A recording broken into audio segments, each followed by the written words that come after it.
So there are a couple of things that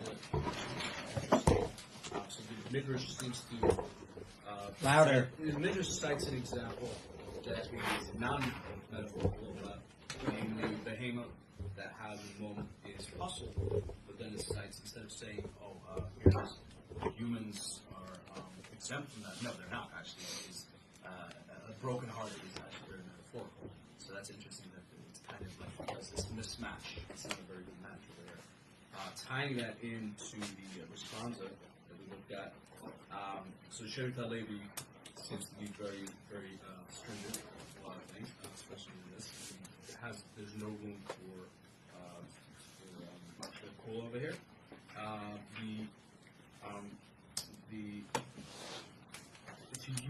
To use the midrash to make any decisions regarding the dilemma here, I don't think we can, because the midrash seems to be very metaphorical when it comes to the human aspect of it. Therefore, I don't think it helps us out. It's Jeopardy. You have to form it and say it all over questions.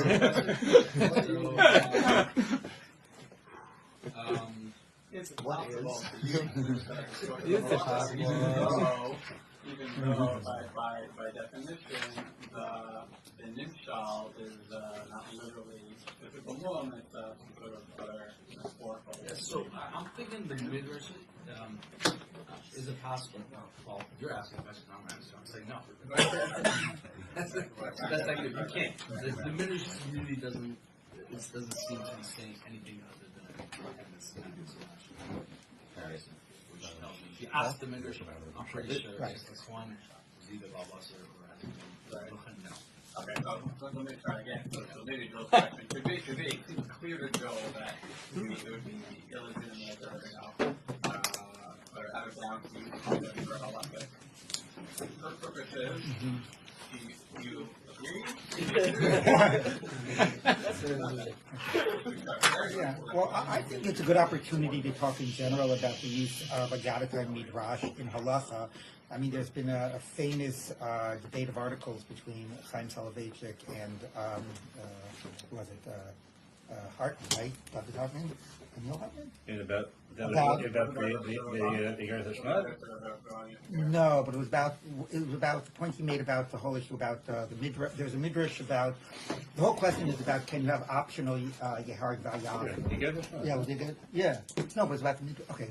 All right. So whether the Rambam means it seriously when he says Yeah. But I thought the Gersh said whatever. We can figure that out.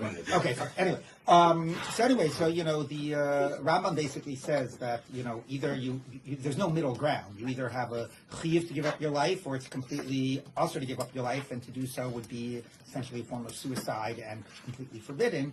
And the Balei HaTosfos, based on their experience in the Crusades, where people actually martyred themselves and sometimes even actively took their own lives in cases that the Gemara would not have mandated as a Hargal Gavor, used certain midrashim as a support for that approach. And Chaim Soloveitchik uses that as an argument that they were much more motivated by the experience of their communities, because to use a midrash for halachic purposes is really offsides, is really not a legitimate part of the halachic process. And David Hartman writes back and he basically says, no, you're wrong. I mean, you decided that you can't use midrash for the halachic process. It very much is part of the halachic process. And I have to say that, my sympathies there are with David Hartman. I think that, if you don't come with an a priori perspective and you look at what posts can do, sometimes the sources are not sufficient for answering the question you need to answer. Now, there were sufficient sources, so maybe you feel like if there's enough rigorous halachic material, you're not allowed to disturb that with a midrash. But the reality still is that poskim, Rishonim and Achronim definitely have draw on midrash when they don't find sufficient material elsewhere. One major area for this is in the area of medical halacha. because, there's just so much issues that come up nowadays that there's very, very little, if any, rigorous halachic sources. And the sense is that halacha has to have an answer to them. So like the question about how do you define in the case of surrogate motherhood, who's the mother? Some say, well, the midrash about that Leah, she was going to have a boy and the baby got switched or whatever. So that shows that the surrogate mother, based on that midrash, is the mother, the one that's carrying the child. And it's like, really? That's just a midrash. On the other hand, what do you do when you run out of sources and you don't have any source? Maybe you do have to draw on those. So, as a matter of fact, as a matter of what posts can do, they definitely do use midrash when they don't have sufficient sources to answer the question otherwise. On the other hand, whether somebody who disagrees with that has to feel bound by that the same way they feel bound by a halachic source, my feeling is you do not. You want to use that midrash about Leah and the baby being switched or about Kalim Shurim, you're entitled to. But I'm equally entitled to say that is completely not mechayev mi lahalacha, and I don't feel that's I feel the analogy is weak, which it 90% of the time is if you're basing it on a midrash, and I feel that I feel that it's not it doesn't have the same sort of canonical weight, and it doesn't I'm not required to respond to it. I'm entitled to say that's just a midrash. You're entitled to use it, and I'm entitled to say it's just a midrash. And the final thing that I'll say about that, though, is that I do think, though, that midrashim can reflect a deep religious ethos. And here's actually where I felt that in the case of that Chaim Soloveitchik was talking about with the whole martyrdom, there was a midrash where people took their own lives rather than be forced to do an avera, which was not Yehard Val Yavor. So I think that it's one thing to say this halachically proves X, Y, and Z, but I think you can't escape the fact that it shows that there's a deep religious ethos, that this is a proper type of act. And if that's true and being expressed in that midrash, and there's no midrashim that express otherwise, that has to have a lot of weight. So I think trying to get at what's the religious ethos here and how that then plays a role in me thinking about halacha, I would give that a good amount of weight. That's a lot. I'm going to say some of the same things, but I'm going to avoid using the word ethos. So I'm going to start from a perhaps different place. There is probably all know, right? The halacha is that you can't derive halacha from Nevi'im and Ksuvim. The Rambam convinces us of that. You can all read Rabbi Heschel's, Abraham Joshua Heschel's article about the exceptions to that, and decide whether you find it convincing or not. But you all know that there's also the Gemara often appears to bring halachic proofs from Nevi'im that has to be explained according to the position which says we don't learn halacha from Nevi'im Ksuvim. So we say it's just a Gilui Milsa B'Alma. What's the difference between a limit and a Gilui Milsa B'Alma? Hard to know. Hard to know. But you can say, and this is along the lines of what Linder is saying, you can say that Gilui Milsa B'Alma means that they're at its best, if it were really a fully coherent position, we say that there are places where Nevi'im and Ksuvim assume things. And you can say the halacha must be that way because the Nevi'im and Ksuvim assumes that it is that way. So, so by the same token, you could argue that there often are midrashim are written against a halachic backdrop. And so you can derive what the halachic backdrop must have been because the midrash doesn't make sense without that backdrop. Or Blinzer was telling me, jokes Professor Livni was telling me, lots of jokes that only make sense if you know what the halacha really is. Right? It's not funny. Right? If you really think that you can carry because you wear an Erev hat, then John Stewart stops being funny when he says you have to know what an Erev is. So that's right. So that's one way in which midrash. I hope you all knew, right? In which midrashim can be used. Now there is a limit to that, which I think is I'll coin a phrase you'll probably hear me use a number of times this year, which is we call suspension of halachic disbelief. The midrashim are, I think, often written in such a way that what makes the story is that you take a halachic principle to an extreme, which is not really intended to follow as law.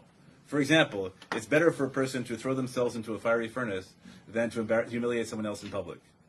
Really? But no one says you commit suicide.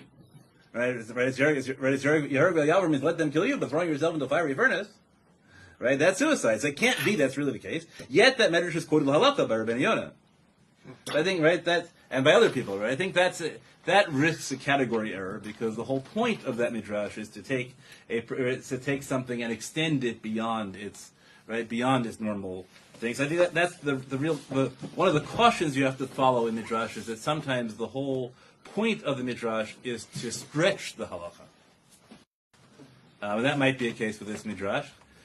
The other thing. Stretching means speaking hyperbolically.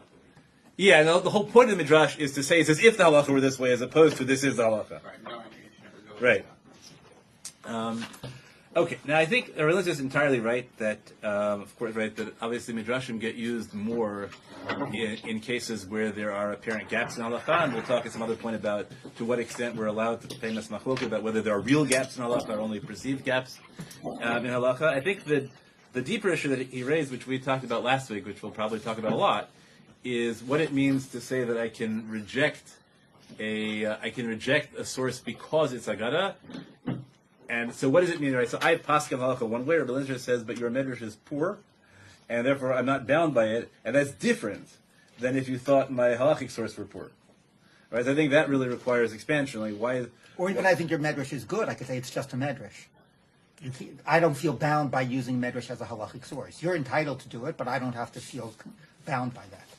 Whereas you do feel bound if I have a halachic source? Yeah, if you quote me a Gemara and you've made a good argument based on that Gemara, then I either have to say, find some way to interpret it differently or some way to say we don't pass them like that Gemara. But if you quote a midrash, even if it's like the midrash by Leah and whatever, it's clear that according to this midrash, Leah was the mother, even though the baby, she wasn't the one who produced the egg. And I say, you know what, that is what that medrash assumes, but that's absolutely no relevance to halacha. So I think that in large measure I would go along with that, with possibly moving the scale somewhat on each end as to how binding I find a specific halachic source, how unbinding I find the Gaelic source. The challenge is here in this case this medrash was the basis of Psak by the Maharam and the Marshal. So is there a point at which somebody else decided to turn it into halacha, other people bought into it, and so now even though the medrash is not a halachic source, right, but the Maharam and the Marshal are, or are you entitled to say, well, the Maharam and the Marshal are just based on the medrash, so they're undermined from their beginning, and I tend to think that you're right that an argument from a medrash is weaker than an argument from a halachic gemara, assuming if the degree of fit is the same, but at some point medrash becomes halacha once it becomes part of the system. I would agree with that. If people follow the psak of the Maharam, then that becomes halacha because it's a psak of the Maharam, and that was followed, whatever the sources were that he based it on. But if we're having a halachic debate and you're trying to prove a modern debate about surrogate motherhood, and you've brought a midrash which 100% indicates a position, I am completely entitled to say that is the assumption of that midrash, but it has no halachic weight. So let's push that one step. Okay. Let's suppose that the two of us who together comprise the whole of the Torah world. Right. So as long as the entire range, right. the entire scale. They hold to the Kush. Right. Exactly. So when I brought the source, yes, and you rejected it, okay, you're not bound by my agada. What happens if both of us quote the source, right?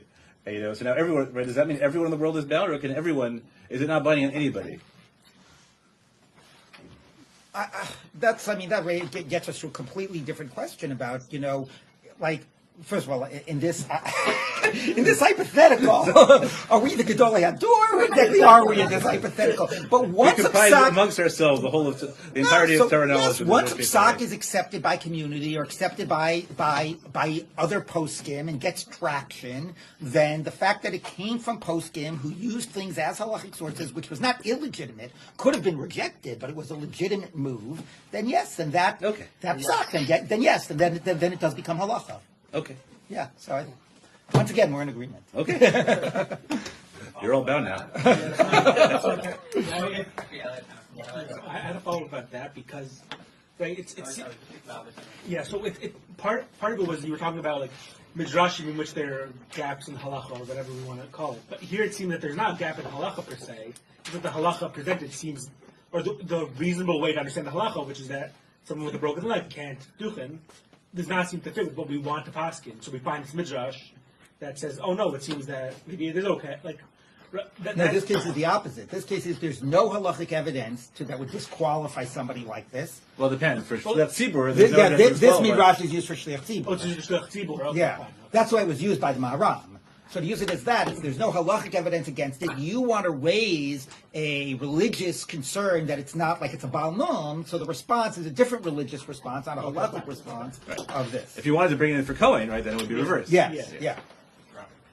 I mean, just to pick up along the analogy point that, like, if, it's impossible to, like, weigh every possible posting, right? You sort of need to have some sort of rubric in order to evaluate, because you just can't read everything, and you never will. So does that mean if, like, a couple of, major poskim, and again, a lot of air quotes, misuse a midrash and sort of canonize it and make that a valid approach to halakha, does that matir it in the game, so to speak? Or can you still say, like, oh, well, I just, like, okay, that's great that Rav Moshe used the midrash for this, but, like, that doesn't mean anything to me, right? Because, like, I don't care, and he's wrong, and he misused it. Yeah. I have some thoughts, but I'll let you go first. So I think I think that there's no binding authority just because somebody said it unless the community accepts it. Right? Bindingness has to come from some combination of person with reasonable authority stating something and the community to which one belongs having accepted it. And even then, right? So we have to talk about sliding scales, right?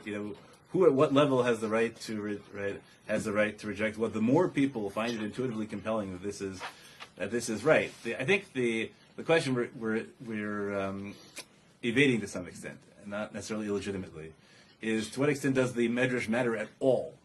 Right? If those poskim just said it because they felt it by fiat, as opposed to this is right, das Torah, right? As opposed to because they have a medrash, right? How much difference would that make to us? I think that's a question we're evading, and it's a fair question. Yeah, I would say similarly. I think that it raises a very big question about where does the authority of halacha come from, right? Does the authority of halacha come from the fact that it's been given by a Rav that is recognized by a community, and so it starts with Sanhedrin, but once we've decentralized and we don't have a central Sanhedrin, ultimately, and a Rav that's recognized by a community, and let's also add, and by his colleagues, right? Because who knows if the community knows what they're doing or not. So, but is recognized by his colleagues and by a community, that person is empowered to interpret halacha, and anything he says effectively becomes halacha. Anything in bounds that he says effectively becomes halacha. Or is halacha... Who decides what's in bounds? Exactly. Right, exactly. But that's the general approach, right? Anything that's not a fundamental procedural error, a Tov, Devar Mishnah, and so on. And then, who gets to decide if it is or not, I understand. Or do we say, no, ultimately what determines halacha is that it is what is the right read of the sources, or a right read of the sources. I am much more inclined, I very much believe the first one. Rav Moshe says that very powerfully in his introduction to Igros Moshe, and I think it's just historically accurate that describes where halacha has derived from. But yes, then the question becomes what's in bounds and what's out of bounds, because the same Rav Moshe who says, as long as you're doing it with your Shemayim and doing the right process, and then whatever you wind up saying is halacha, because that's what Lo B'Shamayim he means. When he was had to argue against a psak he thought was totally wrong, which in principle wasn't crazier than in principle wasn't more boldly creative or more than things that he had said elsewhere. The whole question about can a Kohen be a doctor? And somebody poskin, yes, based on a whole idea of cheref kicholol or whatever, etc., was actually Rav Herzog. And Rav Moshe, Rav Goren, right. Rav Goren, and Rav Moshe, so what is he going to do? He can't say, that's a completely illegitimate read. I mean, he might disagree with it, but it's within the range of possibility, but he wanted to completely delegitimize it. So what he said was, anybody who would say such a thing is clearly not Roy Lahora, right? So it's basically, which means, so it raises that question about who gets to decide what's in bounds and so on. But ultimately, I think that that is the proper approach, even though there are questions about what ultimately constitutes royal hora and tob devar mishnah and so on. So I would say that if you felt that the use of a source was so obviously wrong and it was complete tob devar mishnah and completely not even, then it would not be enough that somebody had that a gadol had said it. But if you disagree with it, but it's still within a range, then the fact that it's said by a recognized posek makes it a legitimate option in halakha. I think we'll pick these up. I'm just going to say the one sentence that there's halacha in the sense that it's legitimate. There's halacha in the sense that it delegitimates the alternatives, and those have to be distinguished. Okay, we'll work on unpacking that. Yeah. All right. Did you follow up on that? Or? Well, I mean, I guess it relates to one of the questions that follows. So, Yes, we'll get to Kyle first, and then we'll. Okay. These are two related questions. They're pretty quick. The first one is in the Shas Binyamin, the three categories. Masech Binyamin. The three categories of extrapolation. The first two seem to make sense, but the third one doesn't seem to be something that is true or that is followed. So I'd like that to be explained a bit further, if possible. And then the second one is we were wondering, to what degree can Shas Tzchak be expanded? And our notion today of Shas Tzchak differ from that maybe 100, 500 years ago, and what might be included in the category of Shas Tzchak? Very small. They're both questions. I guess I'll start this time. Yeah, my sense is that the third one, the first two, as we said when we learned it the first time, is really the basic two ways to some combination of either what has the precedent and the weight of previous psak din, and what do I think the sugya and the sources are really talking about. And some will very heavily weigh one way, some very heavily the other, some are not consistent, but those are the basic two ways that halacha is done. The halacha kibas rai is it's one of the least consistently applied principles, and hard to know the parameters. And sure, halacha kibas rai, unless except for the times when I say that all of the later poskim don't matter because they don't weigh up according to the major authorities that came before them. So their recent opinions are not as weighty. I think the degree that it plays a role is when it's not really a question about a later authority has said it, but what has become sort of the consensus nowadays, what's become the established practice.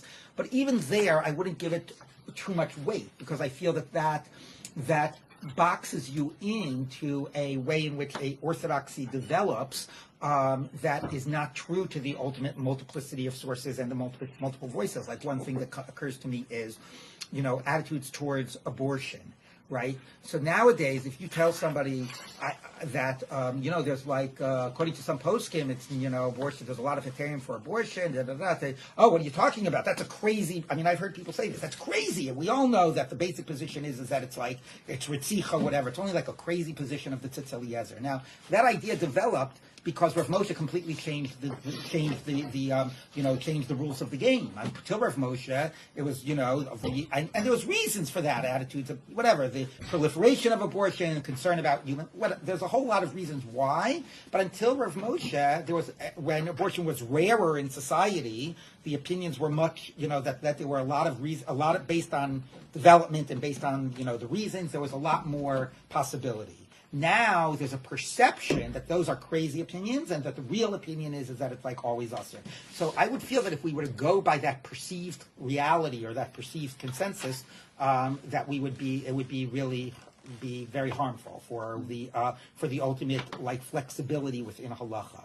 Another place could be questions about the standard of Kabbalah's mitzvahs for gerus. Right? If you actually look at the sources over hundreds of years, you find a much larger range. And nowadays, then the perception is there's really complete observance of every single detail of halacha. Any opinion that says not that way is some crazy das yachid. Right? So therefore, while I do understand that when a consensus begins to develop and a norm begins to develop, that obviously gives weight. I think we're hurting the basic sort of flexibility and the multiple voices of halacha by allowing the current consensus to choke off the other voices. So that's the answer to the first question. I'll pause for here before we get to the second question. So I think we should put the details of conversion and abortion aside. I'm sure they'll come up at some point. I might nuance things somewhat. I nuance the historical narrative somewhat differently. I think other than that, I think it's a great question. I wrote this question because I wanted to think about it because I hadn't really thought about it enough. Right, what halacha kibasroi means. I think it is a clear principle of psak among Amoraim among Amoraim, in Rishonim, right, for choosing among Amoraim. It's a fairly reasonable principle of psak. But then the basic problem we have is that really, even in the model of halacha kibasroi is what you call a discontinuous function, right? Authority in every era goes up, and at the end of the era it reaches apex, and at the beginning of the next era hits the floor, and climbs up maybe to the right, and never quite reaches the floor of the previous era. And then all the transitional figures, can either be at the apex or at the absolute bottom, right? That's the Shulchan Aruch. Is there Shulchan Aruch the halacha kibasroi of the Rishonim, or is there Shulchan Aruch the first of the Achronim? So we just ignore him. Right. Right. So that I think that's been the way I think I would try to explain why it hasn't worked among Achronim in a real sense is that I think Rabbi is entirely correct that it was not about individuals. It was about the development of halachic consensus. It was about which sorts of positions survived over time. And what happened is we have so many discontinuous halachic cultures. Right, so positions come in and out. Right, that we live in so many different. Right, Sephardim and Ashkenazim are different, and different cultures are different. So it's not all clear that basroi now really means the same thing. Like that there's a continuous line, and this is where the halacha developed up to. So I think those are all theoretical things. I think in practice, it's true that the Maseh Binyamin's attempt to use halacha kibasroi amongst Rishonim, and to say that we paskin like like the later Rishonei Ashkenaz against earlier Rishonim, I don't think you would find that in the last 3 centuries. I might be wrong, but I don't think so.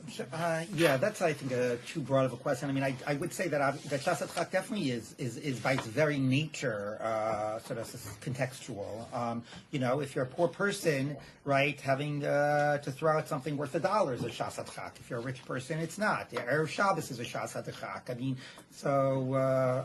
Yes, it obviously, what exactly constitutes, I mean, there's a lot of discussion in the literature of what constitutes Shas HaTchak, but it very much is the judgment of the posek, and it's very much about the specifics of the person and of the context. Are you saying in mind, or did you want to say like what this X constitutes? Right, so Kyle had an example.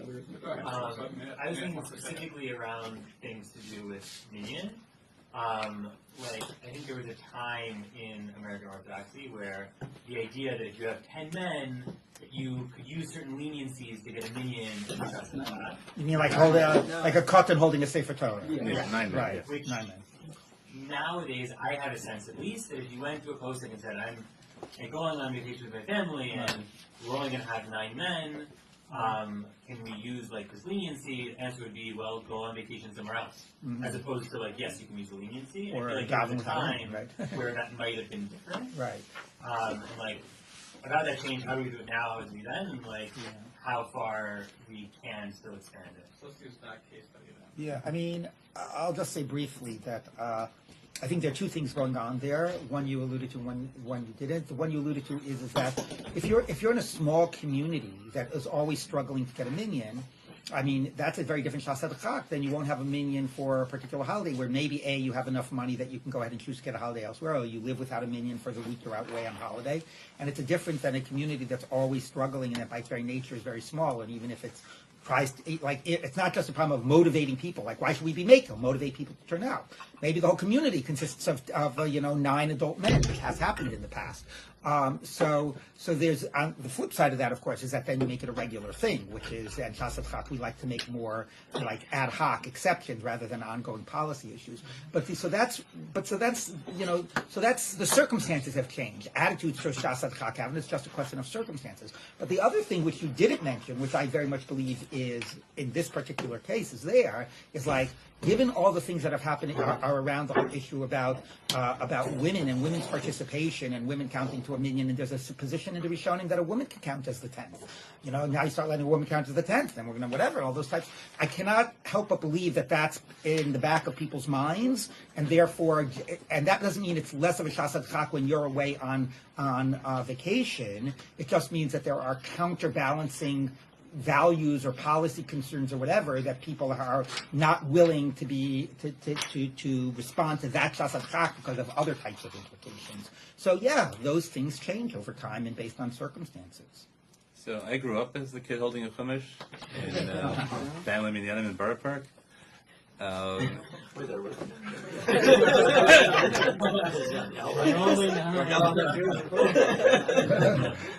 yeah, so I grew up with this as a fairly, we were fairly relaxed about it.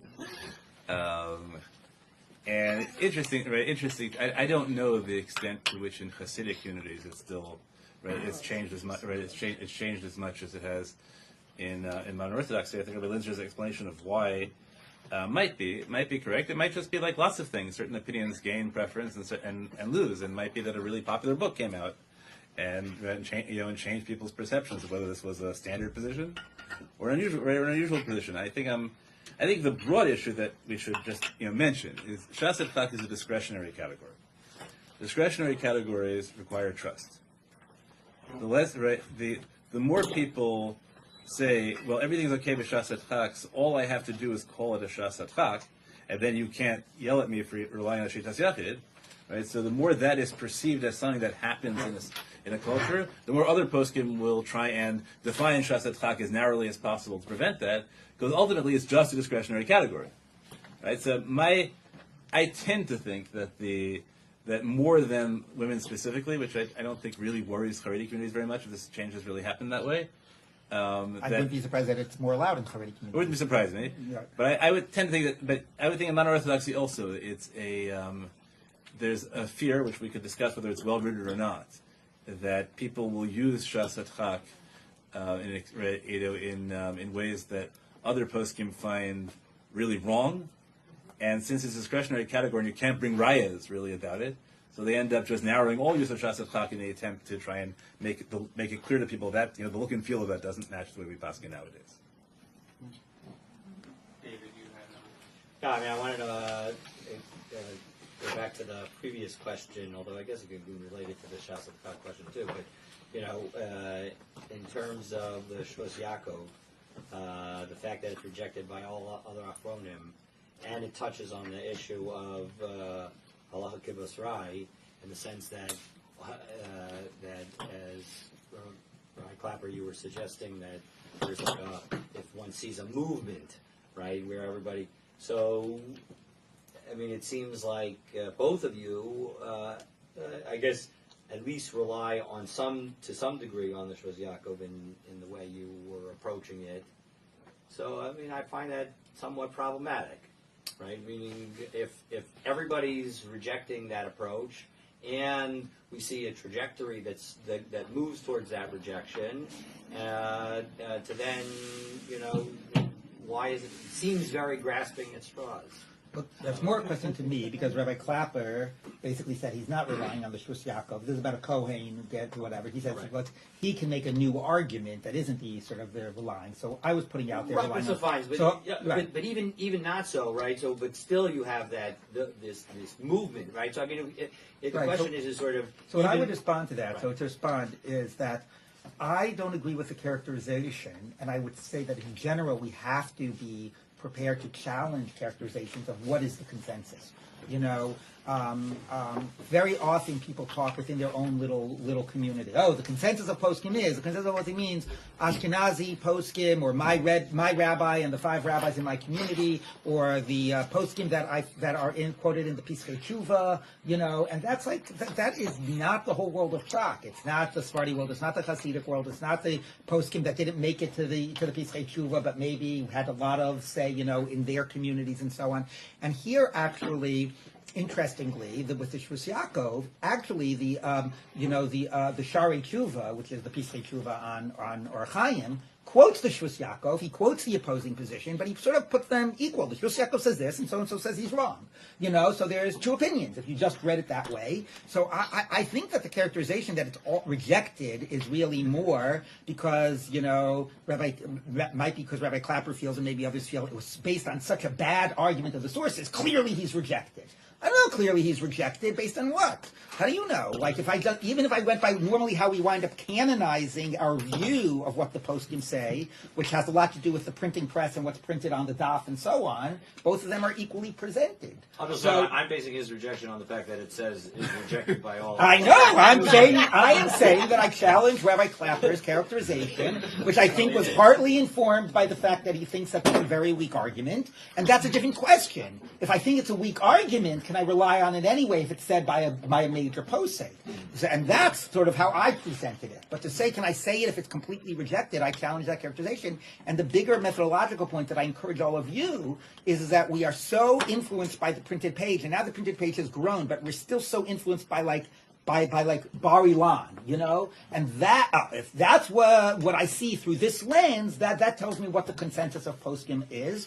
And while I agree that to some degree it does reflect the process of canonization, because the fact that they are on the printed page or chosen says something about the weight that they had, I would just also have a skepticism, and certainly when it's just about what you find on the printed page, to think that you're getting the consensus. Sometimes you just open up an Aruch HaShulchan and a whole other world of poskim and opinions, hit you that you were completely unaware of. So I was deliberately provocative. It's the Shevet HaLevi who says rejected by all the poskim, right? You can decide, okay. Right? You can decide whether Shevet HaLevi is convincing or not. Right? Do your Bar Ilan and whatever other searches you do. You can do the Otzar Chachma now. It's wider than Bar Ilan, and you can also argue that practice, that practice in small, didn't quite follow that. So I think that's it's certainly true that that it's very rare to have something that is said by a major posek, which is nonetheless rejected by all other major poskim. It happens on occasion. I saw there's an interesting study by Aviad Hollander, published in the Manchester Things about Rav Shlomo Zalman's psak about the tube to avoid nida, which might be a good example of a psak that was said by somebody recognized as an authority when he was young, and it was rejected by everybody, and he abandoned it too, and that's how. And now is being resurrected to some extent because he's dead, and he said it right. So. I think that what is really worth exploring in the future is whether it's more or less important that poskim reject people's argument or reject their conclusion. So I guess I would say intellectually, if all the poskim reject someone's argument, then for me to say, oh, but the argument was really, I had to be really, really convinced the argument was good. But if I'm really convinced that their argument is good, or I come with another argument, it's fine. And that's what I think happened with Shvus Yaakov. People said that's a bad argument. And I had evidence that it wasn't such a bad argument. There's another way to construct the same argument, so okay, I agree, it was a bad argument. But they didn't feel intuitively the psak had to be wrong. Right? So it might be actually... The conclusion had to be wrong. The conclusion had to be wrong, right? It might be more powerful in some cases. Everybody says, that can't possibly be the conclusion, because that tells you, they just feel, they just feel that it's dissonant with the system, and at what point you go against that is also a big issue. I think that's really worth exploring at greater length. And I'll just say one sentence to tie it into the earlier question. The fact, if I felt, assuming it's not rejected by all poskim, and it's just that I really don't agree with the argument, it's the end of the day. Somebody, a recognized major posek has said it, and if I don't think it's a Torah b'dvar Mishnah, then I think that is a position that can be relied on if you need to. You don't always have to agree with the argument as long as you think that it's at least within bounds. And so that was where I was coming from in terms of that ties into the earlier discussion. So we have time for one more. I'm going to push you for back a few minutes. Anyone have a good opportunity if you have questions you're waiting to ask, or I just hold you for a second to the questions. I'll come back to you. Question you want to ask, want to push. Good time.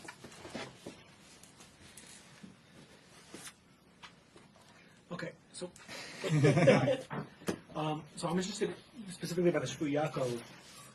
Does it make a difference whether he's rejected or everyone holds by the opposite opinion? Does it matter if they say, "Oh, Shmuel Yaakov's wrong," or do they say, "No, the opinion is actually the halacha is actually this. It's disobedience." Not seeing a middle ground. It's unlikely somebody would just say, yeah, he's wrong, but I'm not going to tell you what I think about this position. No, I mean, but like, does it matter if they say, "Oh, I think Shmuel Yaakov's wrong," the halacha is really the opposite of what he says? It's This is kind why of he's my wrong? distinction in argument and conclusion. Have they Yeah. read him and rejected him? Yeah, have they read him and rejected him, or they just say the halacha that's not his halacha? Oh, if everybody's passing otherwise, but they haven't actively rejected Yeah. him. Mhm. Oh, Again, I'll take that one first, Take because that was the whole basis of my structure. So I'll set up, we should say one thing radical in the course of this thing. So you have this principle called Torah B'dvar Mishnah. Right? So what does Torah B'dvar Mishnah mean? Torah B'dvar Mishnah means you overlooked a text that should have changed your mind, that should have had the possibility of changing your mind had you seen it. So if they didn't see it, right? So then you can't really know what they said, right? Unless, right? Because they haven't, right? And if they raise the arguments themselves and reject it, that's fine. But if somebody in the 17th century comes up with an original argument, and that argument lies buried, until the 20th century, and then you look at the 20th century and say, look, everyone for the past 300 years has spoken otherwise. They haven't really expressed an opinion about that argument. They might have expressed an opinion, but it might be that they reached a conclusion because they found it intuitively compelling, and that is a certain weight. But they haven't raised any position about the strength of the argument. So part of what I tried to do in the Shvus Yaakov was to say, look, I have an argument that nobody who rejected the Shvus Yaakov dealt with. Right? So this is a new question. Right? They didn't think of it. You can always say they didn't think of it because it's ridiculous. Right? That's always the. But if it's not ridiculous, and especially if it's based on evidence they didn't have, right? That's really Torah B'dvar Mishnah, right? It means, right, if you have evidence that the other person didn't have, and you can plausibly claim if they had access to this evidence, they would have changed their mind. Right? So my argument was here, right? There is an understanding of, right, perhaps slight manuscript evidence that as to what the Rambam really meant. Based on that, right, people who would have looked at the Shvus Yaakov and said, "Oh, that makes a lot more sense," and then all the previous psukim lose a great deal of their force. so I'm just going to say, not to directly, but just on responding to 2 points Rabbi Klepper made, that I don't agree with the characterization of Torah B'dvar Mishnah. I think that in my mind is actually much higher or much hard. It's something that you would say objectively it's black letter law. Not it would have convinced you or plausibly would have convinced you. That makes a huge category of Torah B'dvar Mishnah. So that's fascinating because I have a much narrower definition of that. And the final thing I'll just point out is I think it is fascinating when what poskim will do is they'll say, had the Beis Yosef, seen this source, had they had the right manuscript, he would have said otherwise, and therefore he's no longer saying his position because I know that he would have passed it differently had he seen this source, which actually sometimes happens in the halachic discourse, which I find of very curious weight, and I don't know how to fully get my head around that. So that might be an interesting thing for us to discuss. Is it easier to explain what they're saying my way? What? Isn't it easier to explain? You what mean they're they're calling it a Torah B'dvar Mishnah? They're calling it Torah B'dvar Mishnah because their standard isn't quite as black white as you say. The rhetoric. All right, so I think we should continue that I think that's conversation. Okay, bye. I just saw very, very brief question, which is to what extent, and maybe if it ends up being a long answer, then I understand we'll deal with it some other time. But to what extent does it matter when the particular opinion that we're talking about? Meaning, when can we is there the fact that the Shvus Yaakov is not so long ago? Does that change if we wanted to go to an opinion from the Rambam that gets rejected, or opinion in the Gaonim, or opinion in the Gemara? So my short answer, first of all, I want to recommend to people that Rabbi Helfgott wrote an article about Das Yachid, which is about at what stage do poskim say this thing has been so rejected that it no longer is a Das Yachid? Because Das Yachid you can rely on b'shas adchak. When is something so outside of the system that it's no longer a Das Yachid? I think in particular what he looks at, if I remember correctly, is the further that you get along in history from the printing of the Shulchan Aruch, and the further canonization of the Shulchan Aruch leads to that if something isn't recognized in the Shulchan Aruch, it's no longer even a Das Yachid. So that's interesting about the canonization of the Shulchan Aruch. My short answer is that, if something has been not part of the discourse for 500 years, I think it stops being a Das Yachid, as opposed to if it's, what? Like the That's another interesting question about. No, okay, that's an interesting question. It's a basic question of how much something has to be grappled with and ignored as opposed to ignored from the beginning. Anyway, but I think the longer something has not been part of the discourse, the less claim it has to being a das yachid and and to just being something that fell by the wayside. But that's a very short answer. So I have a much longer answer. We're not going to be finished. First, let's checker about the Miri. The Miri was part of the discourse all along, more than many other people we count as standard Rishonim. You look at the Harvard catalog and look at the printings of the Miri. You'll see that it's just not true. Certain parts of the Miri were not, but the Miri is in the Shita Mekubetzet, and that just you can see my article on this if you want. But the deeper question about period, right? That I think takes a very long answer, so I'm going to tell a joke instead. Always long. She'll try and set it up. And then we'll close with the Mishnah Nidiyot records two reasons for recording Shitos Yachid. One position is that we record Shitos Yachid so that nobody should ever be tempted to bring this position up again and say, aha, look, this is a position which no one ever thought of. No, we thought of it and we rejected it. Right? The other reason is, so we can rely on Shitas Yachid b'Shas Atchak. Okay, this is a machloket between Rabbi Yehuda and the Chachamim. One of whom is a Yachid, and one of whom is in the Chachamim. But unfortunately, between the Mishnah and Tosefta, which one is the Yachid and which one is the Rabbim is reversed. So that, I think, sort of sums up the... Learn about specific type of joke. We've learned about Rabbi Clapper's sense of humor. The background. I think it's funny. Anyway, let's call him Talker 205. That was very good. Yeah.